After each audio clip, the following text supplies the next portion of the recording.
All right, so I don't have a ton to say about this tune. I just like playing it, and it was a good request from someone. But I'll tell you at least one thing about each part in it that you might notice or you might want to know. Okay, so let's just look right away at part one for a moment here. This is a pretty straightforward blues tune. If you know anything about blues, I'm not going to get into the theory of blues. I'm mostly just going to talk about this song. But it's got a shuffle to it, and it's quite a heavy shuffle. So before you even play this tune, you're going to want to get used to the idea that instead of the song being a really straight ticka ticka ticka kind of sound, it's kind of more like saying do ba do ba do ba do ba 1 a 2 a 3 a 4. Instead of saying and, you could count with just a little between 1 a 2 a 3 a 4 a 1 a 2 a 3 a 4.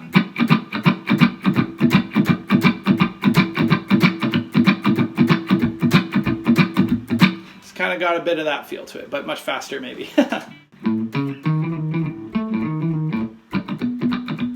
Yeah, pretty fast. Okay, so one thing you might have noticed right away is for me, part one, I'm picking most of the notes, even though it shows hammer-ons.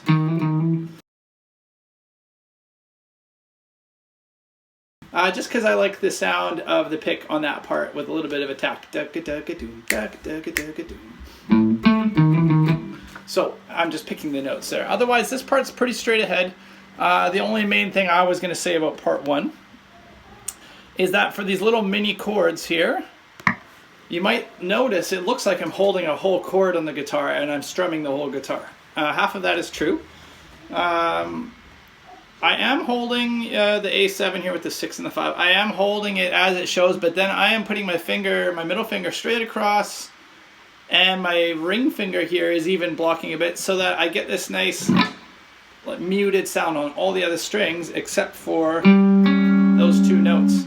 And that makes it so I can really chunk out on that chord and kind of rock out a bit instead of having to only pick those two strings. Then I can rock the whole guitar.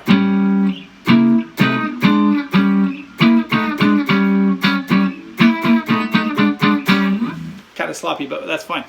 That explains why I'm strumming the whole guitar in that section. That's what I wanted to explain there. And also, you might notice I was actually hitting all of those chords with an up stroke. It's hard to tell because I'm going down and up and down and up. But you can see actually that the chords start just before our strong beats of the bar. Here we got beat 1, 2, 3, 4. And it starts right before each of those. And I tend to play down strums only on strong beats and up strums on other beats, okay? So I'm playing all these with an up feel. It kind of helps me get the rhythm right.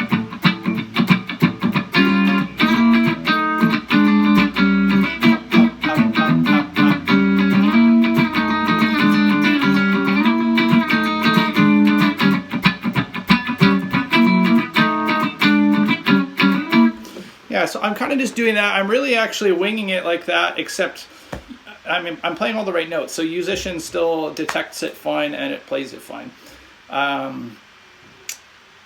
You might want to just practice getting that shuffle going with your right hand and see if it kind of comes together like that. There's nothing wrong with playing this part with downstrokes, but it's hard to get the really nice feel with it if you're not doing the upstrokes. So that's why I chose that for there. Davis, get out of my room, please.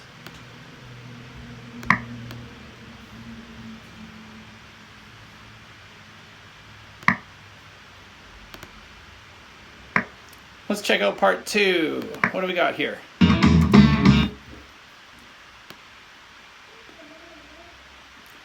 Now we get into this fun little riff, this little blues riff here.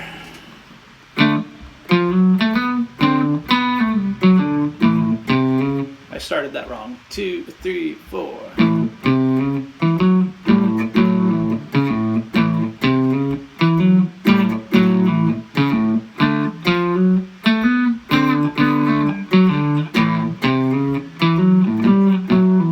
And so on. You probably, again, to get the shuffle feel out of this, you'll want to slow it right down. I really recommend actually slow it down to like 50. It still sounds like a cool blues groove even at that speed. But then mute the song. I'm in practice mode here, by the way. Mute the song And let's go ahead and put the metronome on just for some reference. But otherwise, click play for me, and so you can hear what the real rhythm is. I'm going to set it to play just that section here so you see what I'm talking about. Okay, listen to the rhythm that it can play for you. Here we go.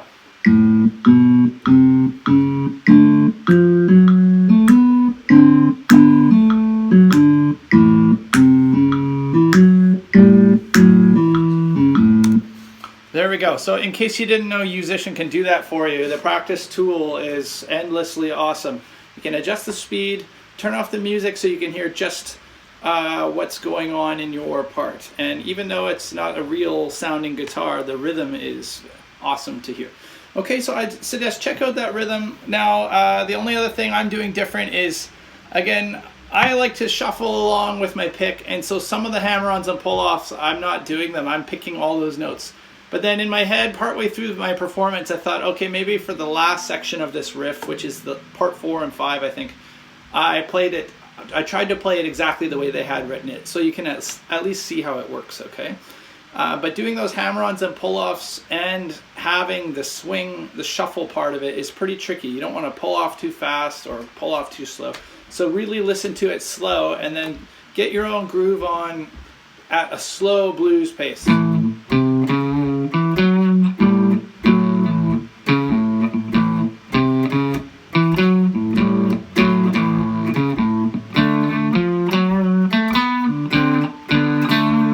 can kind of goof around with it, make it a little bit even bluesier at a slow speed, and then as you speed it up, then add the hammer-ons and pull-offs if it's too fast for you, okay?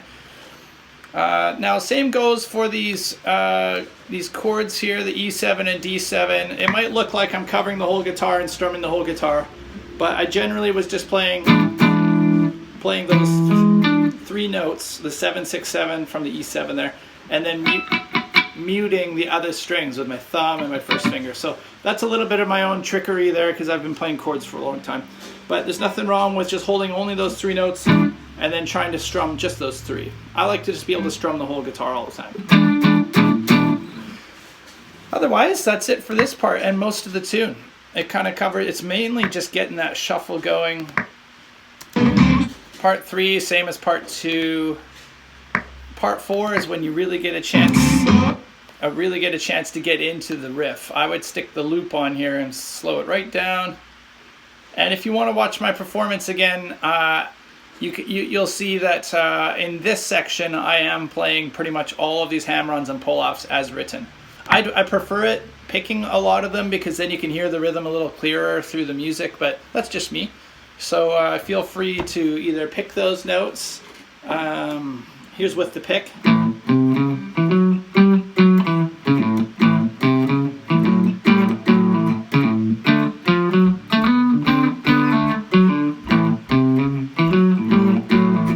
Yeah, that's kind of a bit of a blend of some hammer-ons, some pull-offs. I tend to just do them at my own comfort level. If the song's fast, then I still want to pick the notes.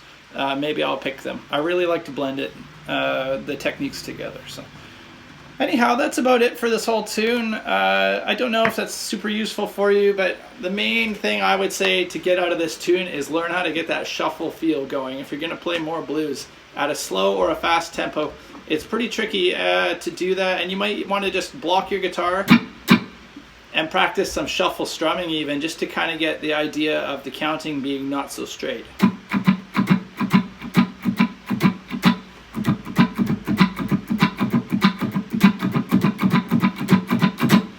Okay, so shuffle it up, have some fun. You can have a listen now. I'm going to play you one more performance without the background music, just so you can hear the whole guitar part.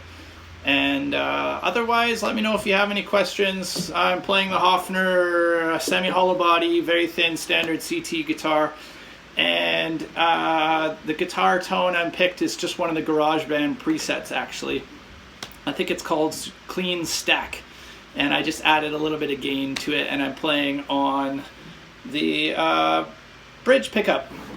So that gives you an idea. It's not an amazing tone, but it's good enough for me for most of this blues stuff. So have a good day. Thanks for watching. Send me another Yousician request. And please subscribe and do all those things everybody in every other video tells you to do. Bye.